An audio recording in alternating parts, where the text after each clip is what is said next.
अस्सलाम वालेकुम।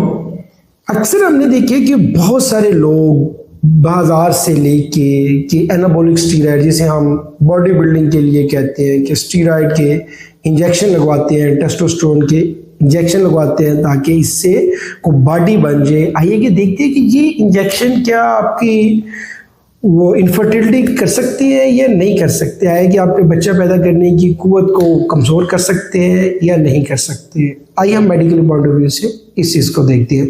मैं हूं डॉक्टर सुहेल, आपकी सेहत का दोस्त, और आप देख रहे हैं मेरा वीडियो चैनल। अगर बात की जाए एनाबॉलिक स्टीरॉयड्स की, जिसमें बॉडी टेस्टोस्टेरोन की, बहुत सारे लोग जो बॉडी बिल्डिंग करते हैं बाहर से लेके एक अनचेक किस्म का इंजेक्शन लगवा लेते हैं जी। वो किसी ने कहा जी उससे बॉडी बनती है, वो इंजेक्शन लगवा लेते हैं। फिर जी किसी ने कहा जी इससे ये होता है, तो वो एक अनचेक किस्म का टेस्टोस्टेरोन एनाबॉलिक स्टीरॉयड के तौर पे लगा रहे होते हैं।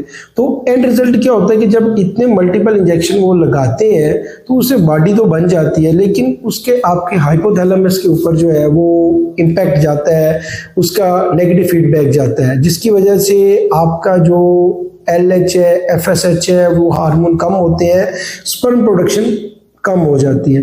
तो याद रखिए आज की वीडियो को बनाने का मकसद ही था कि बहुत सारे लोग बॉडी बिल्डिंग के लिए ये स्टीरॉयड के इंजेक्शन यूज़ कर रहे होते हैं टेस्टोस्टेरोन के। उनको चाहिए कि वो इंजेक्शन ना इस्तेमाल करें, क्योंकि इससे बहुत सारे मरीज़ों में ये होता है कि आए कि उनको वो फादर बनने की जो कुव्वत है वो कमज़ोर हो जाती है, स्पर्म प्रोडक्शन कम हो जाती है।